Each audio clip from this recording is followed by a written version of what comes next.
Welcome student, civil second year third semester, subject building construction. तो building construction में हम roof के बारे में आपको बता रहे थे कि रूफ किस किस तरीके से हम डिज़ाइन करते हैं और क्या क्या रूफ में लगाते हैं। आज के टॉपिक में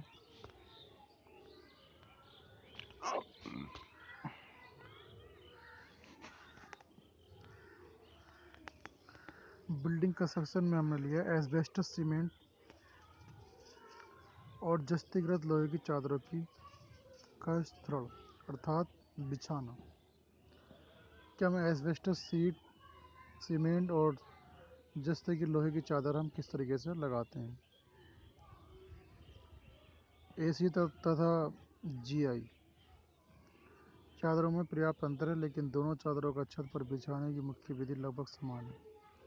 चाहे वो एसी सीट हो या जीआई सीट हो, दोनों का बिछाने का जो तरीका है वो एक ही है। एसी चादरों को बिछाने में इनके टूटने और चटकने का डर रहता है, इसलिए इनको बिछाने में अधिक सावधानी की आवश्यकता पड़ती है। एस्बेस्टस सीमेंट और एसी चादरों को बिछाने में अधिक कुशलता की आवश्यकता होती है। छत से वर्षा का पानी लीकेज होने लगता है, तो एसी जो सीट होती हैं, एस्बेस्टस सीट जो होती हैं, ये हमारी बहुत नाजुक होती हैं और इनको अगर थोड़ा ऊपर से आप नीचे गिरा दें तो वो टूट भी जाती हैं। इसलिए एस्बेस्टस सीट जो है लगाने के लिए बहुत सावधानी बरतनी चाहिए। और अगर जीआई सीट की बात करें तो ये काफ़ी मजबूत होती हैं, इनको आसानी से बिछाया जा सकता है, बट ये गिरने पर भी नहीं टूटती।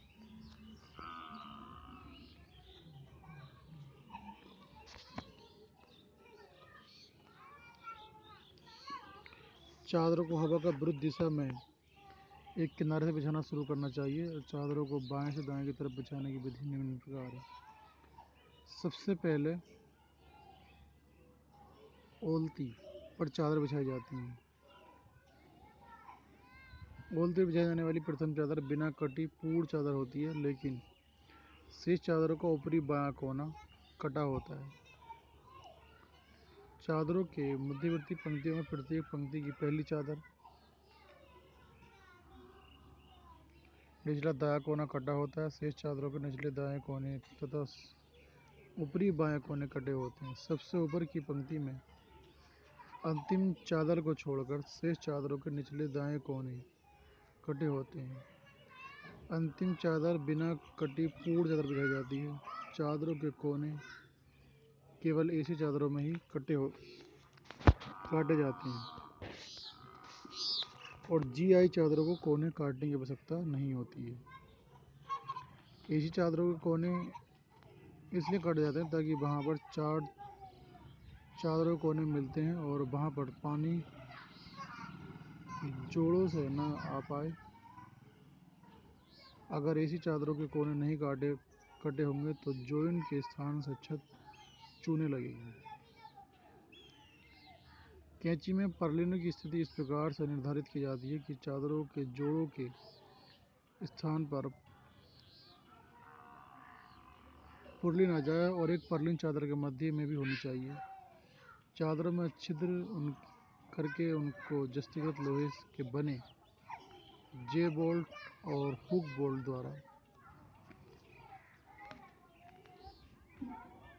पुर्लिन में फंसा दिया जाता है और बोल्ट फंसने के बाद इसमें एक बिटोनी वाशर और उसके ऊपर एक जस्तीकृत लोहे का वाशर लगाकर नट कसा जाता है।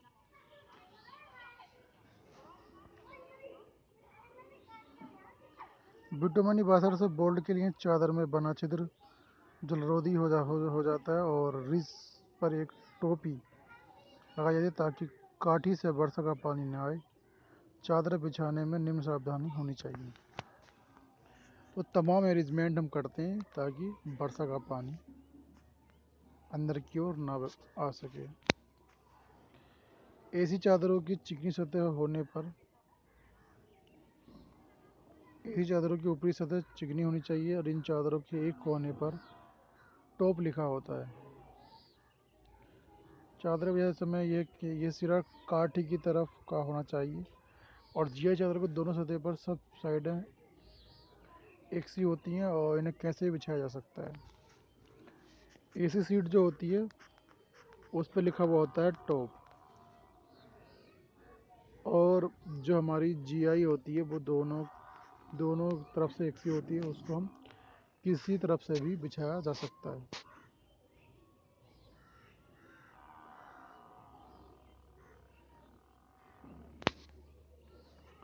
चादरों की लंबाई चौड़ाई में आने वाले जॉइंट पर ओवरलैप होना चाहिए। अगर हमने एक सीट इस तरीके से डाल रखी है तो दूसरी सीट हमें इसके ऊपर लेनी चाहिए, ताकि ओवरलैप होने से क्या है,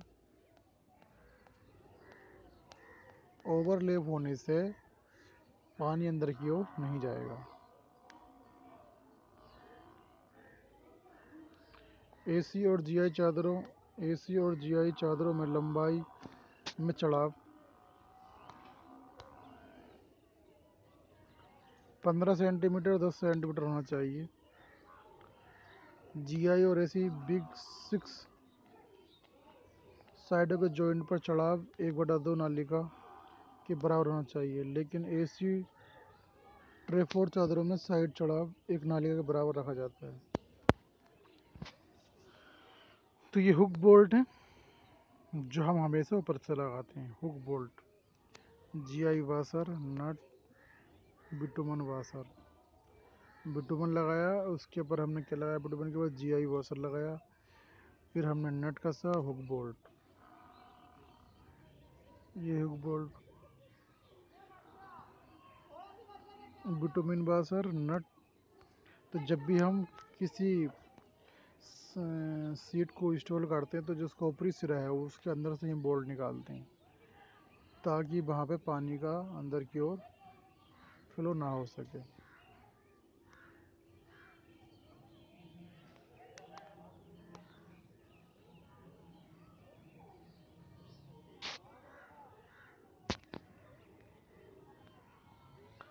चादरों को पुलिंग से संबंध करने के लिए बोल्ट के लिए छिद्र नाली के शीर्ष पर किया जाना चाहिए। एसी चादरों में जो होल है सावधानी पूर्वक ड्रिल से करना चाहिए, अन्यथा चादर का फटने का डर रहता है। अगर ड्रिल से हम करेंगे छेद तो क्या होगा कि उसका फटने का डर नहीं रहेगा। अगर कोई हमारे पास एसी सीट है और उसके अंदर एक ग्रुप्स भी बना हुए हैं इस टाइप से, तो हम क्या करेंगे, ड्रिल से छेद करेंगे, ताकि कोई अगर हैमर से करेंगे, हथौड़े से करेंगे तो हो सकता है कि पूरी सीट फट जाए। इसलिए हमें हथौड़े से न करके ड्रिल मशीन से करते हैं। तो चादर में बनाया गया छिद्र बोल्ट के व्यास से लगभग 3 mm बड़ा होना चाहिए।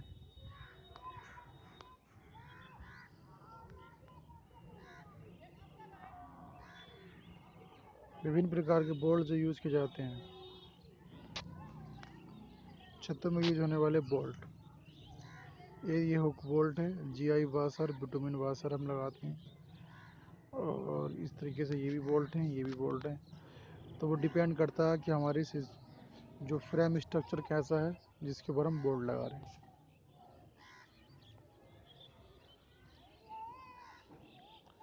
चादरों में बोल्ट को आरंभ में हल्का कसा जाना चाहिए। जब काफ़ी चादरें लग जाएं तो उनको अच्छी प्रकार से कस देना चाहिए।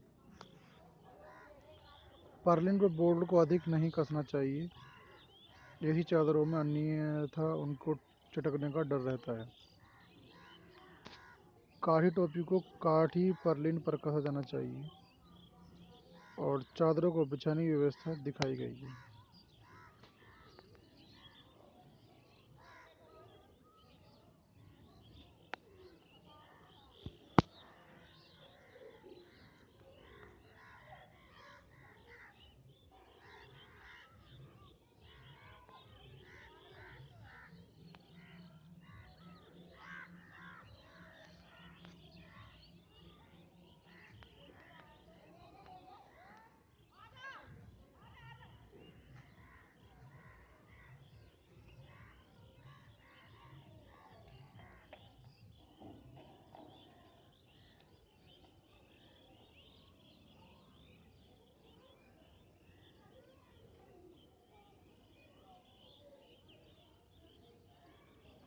ये चढ़ाव की पोजीशन दिखा रखी है उन्होंने, ये दिखा रखी है डॉट डॉट, यानी कि जब हम किसी शीट को इस तरीके से लगाते हैं और इसके ऊपर हम एक और शीट रख दें तो हमें जो इसका व्यू दिखाई देगा वो रियल में ये दिखाई देगा, डॉट डॉट दिखाई देना चाहिए।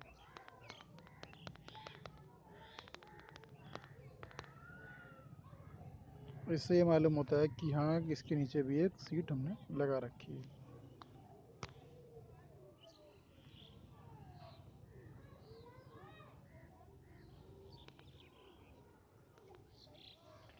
तो ये सी किनारा है और ये सीट्स हमने डाल रखी हैं इस पर, तो उन्होंने एक सीट का एक फिगर दिखाया है।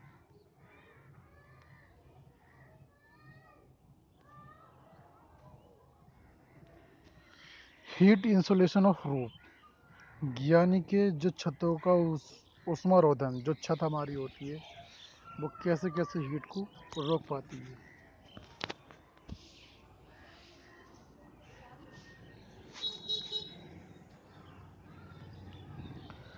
छतों का उष्मारोधन, हीट इंसुलेशन ऑफ रूफ, मौसम के का टेम्परेचर का सबसे तीव्र प्रभाव खुली छतों पर पड़ता है क्योंकि छतें शीर्ष पर होती हैं और कंप्लीट खुली छत खुली रहती हैं, इस पर सूर्य की किरणें लगभग सीधी पड़ती हैं। किसी बिल्डिंग में छतों से काफ़ी ऊष्मा आती है।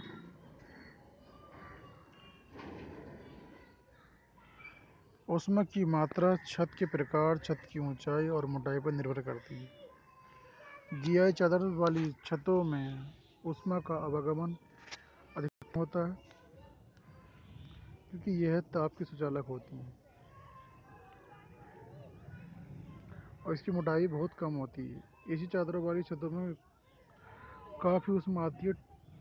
टाइल्स वाली छतों से अपेक्षाकृत काफ़ी कम ऊष्मा आती है क्योंकि टाइलें मिट्टी की बनी होती हैं और मोटी भी होती हैं, जिससे इनका ऊष्मा प्रतिरोधक काफ़ी हाई होता है। चपटी छतों से भी काफ़ी कम ऊष्मा आती है। ऐसी छतों वाले बिल्डिंग में जिनमें ऊष्मा का आवागमन अधिक होता है, गर्मी बहुत गर्मी और जाड़ों में बहुत ठंड हो जाती है और छतों का उष्मारोधन करना आवश्यक है। तो क्या है कि जब हम किसी छत पर अगर हम टाइल्स लगाते हैं तो टाइल्स मिट्टी की मोटी होती है तो वो ऊष्मा को काफ़ी हद तक रोकती है।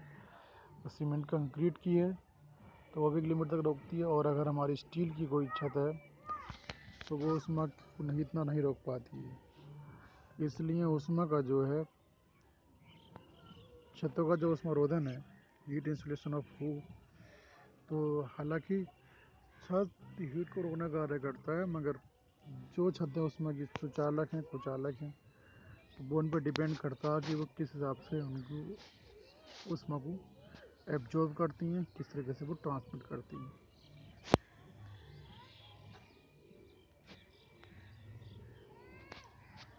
चपटी छतों का ऊष्मारोधन, चपटी छत यानी कि जो फ्लैट रूफ होती है उसका ऊष्मारोधन क्या है।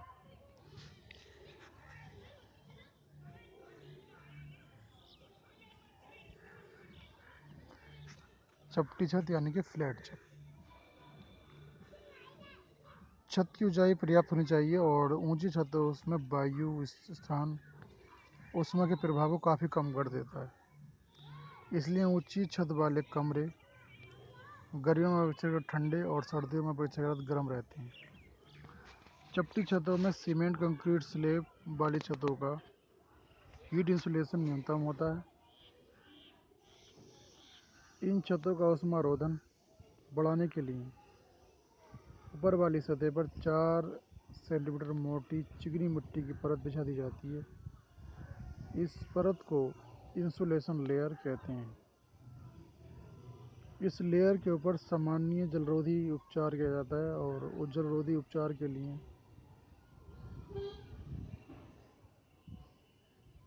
चपटी छतों का ऊष्मारोधन भी इसी प्रकार भी किया जा सकता है। बहुत गर्म और बहुत ठंडे क्षेत्रों में रोधन परत की मोटाई आवश्यकतानुसार बढ़ाई जा सकती है।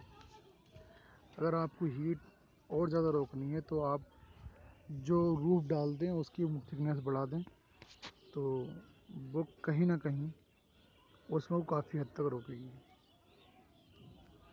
चपटी छतों के लिए सजावटी छतें, सेलिंग। सजावटी छतें लगाने से भी छत का ऊर्ध्वाधर रोधन बढ़ जाता है, और लेकिन सजावटी छतें सामान्यतः सजावट के उद्देश्य से लगाई जाती हैं, न कि उसमें रोधन के उद्देश्य से। अगर नीचे कोई सीलिंग वगैरह लगवाता है छत में, तो वो भी कहीं ना कहीं हीट हमारी रोकती है, और उसका मेन कार्य सजावट करने के लिए होता है, ना कि उसका हीट को रोकने के लिए। हीट को रोकने के लिए सबसे बेहतर ये है कि हमें मोटी लेयर डालनी चाहिए, और इसके साथ साथ अगर हो सके तो मिट्टी डाल दें छत पे, ताकि हीट का ट्रांसफ़र ना हो सके।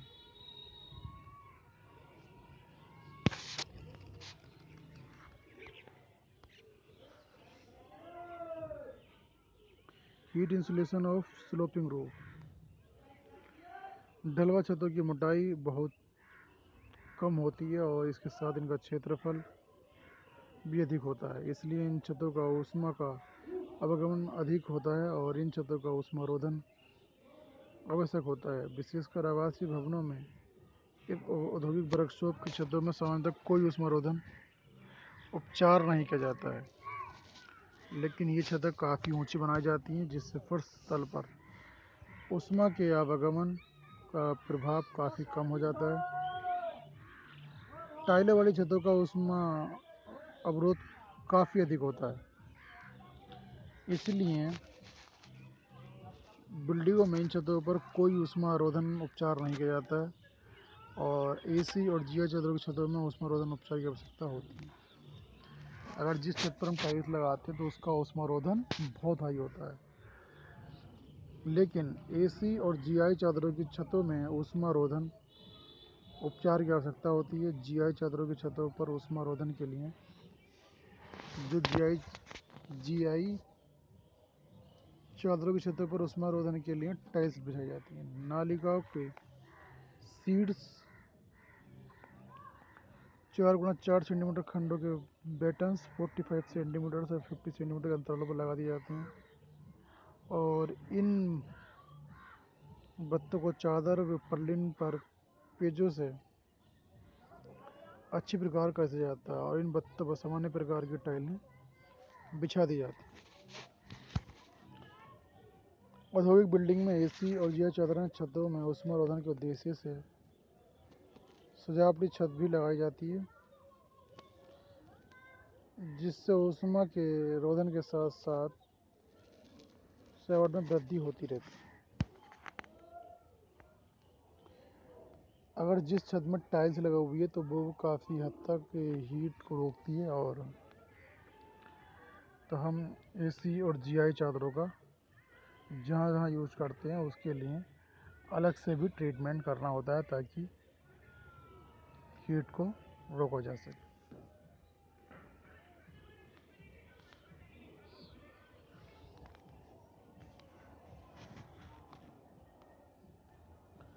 छतों का चवन के प्रति उपचार, water proofing treatment of roof.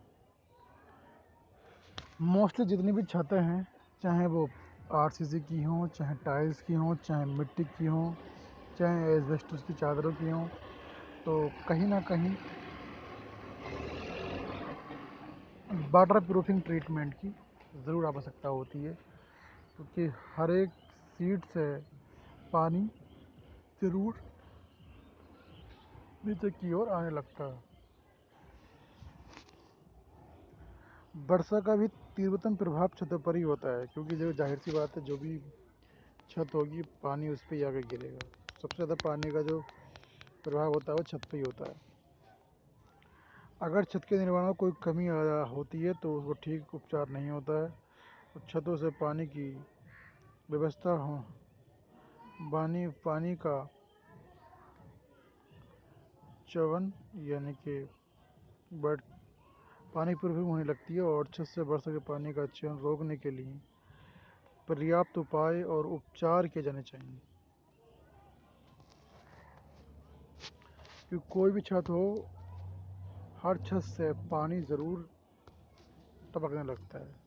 इसलिए वाटर प्रूफिंग एक बहुत बड़ा विषय बन गया है किसी भी छत का पानी रोकने के लिए।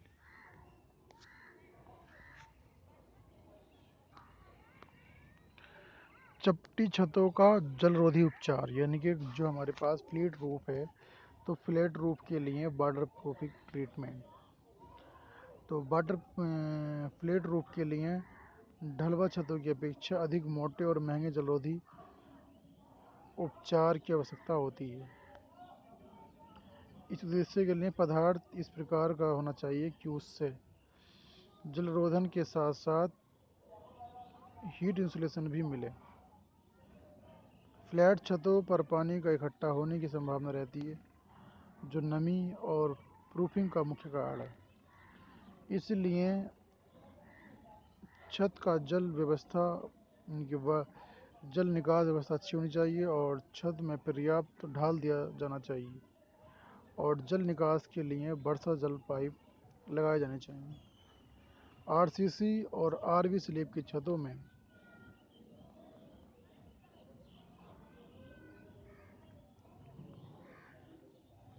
1:60, 1:40 का ढाल पर्याप्त रहता है। ये जो रेशियो है 1:60, 1:40 का ढाल, ये ढाल स्लैब और समापन उपचार कुछ स्लैब कुछ ट्रेचिंग में दिया जा सकता है, सामान्यतः ट्रेचिंग में ही दिया जाता है। जल निकास के लिए सामान्य रूप से 50-30 वर्ग मीटर छत क्षेत्र के लिए 10 सेंटीमीटर व्यास का एक पाइप पर्याप्त रहता है।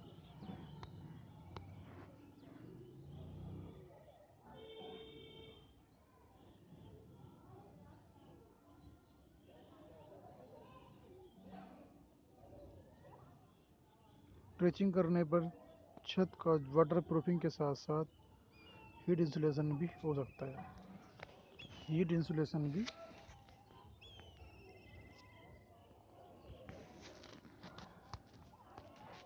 अगर जल निकास के लिए आवश्यक ढाल छत की स्लैब में ही दिया जाए या ऐसी परिस्थिति में जहां ऊष्मा अवरोधन की कोई आवश्यकता न हो, वहां पर जलरोधी उपचार सीधे स्लैब के ऊपर ही किया जा सकता है। इससे छत पर गर्म बिटुमिन का लेप करके उसके ऊपर बिटुमिन फैल बिछा दिया जाता है और बिल्डिंग के प्रकार और क्षेत्र की जलवायु के अनुसार ये उपचार 4, 6 या 8 कोर्सेस में किया जाता है। सामान्य परिस्थितियों में 4 परत वाला उपचार पर्याप्त रहता है। तो ये एक तरीके से चपटे हैं जो फ्लैट रूफ का जो है वाटर ड्रेनेज सिस्टम दिखाया। आरसी स्लैब है, बिटुमिन लेप लगाया है, चूना कंक्रीट का डाला है, तो वाटर का फ्लो इस तरीके से होगा। और यहाँ से ये उन्होंने 15 सेंटीमीटर व्यास का पाइप निकाला और जो बाहर की ओर पानी जा रहा है। तो जब भी हम किसी भी रूप से कोई पानी ड्रेनेज और वाटर निकालें तो एक पाइप के जरिए निकालें, क्योंकि मोस्टली देखते हैं तो लोग सिर्फ ऐसे ही छोड़ देते हैं कि यहाँ पे उन्होंने इस तरह से पतलाना दिया, पानी निकाल दिया, तो वो पानी के प्रेशर से क्या होता है, यहाँ की जो फाउंडेशन है उस पर इफेक्ट पड़ता है। तो सबसे पहले रूफ पर 1.2 की ग्राम प्रति मीटर की दर से गर्म बिटुमिन का लेप किया जाता है और गर्म बिटुमिन पर हैशिंग बेस्ड फेल्ट की एक परत बिछा दी जाती है और नमदे की चादर की लंबाई और चौड़ाई में चढ़ाव करीब 10 से 75 सेंटीमीटर से कम नहीं होनी चाहिए। गर्म बिटुमिन की लेयर पर छोटी माप की हमारे देश में जलरोधन के लिए अन्य कुछ प्रचलित समान उपचार ट्रेचिंग निम्न है: lime concrete trenching, lime concrete and tile और मड पक्का विधि विद टाइल ट्रेसिंग। तो ये कुछ ऐसे हैं जो वाटर प्रूफिंग में काम आते हैं। तो स्टूडेंट, इस लेक्चर में इतना ही। Thank you class.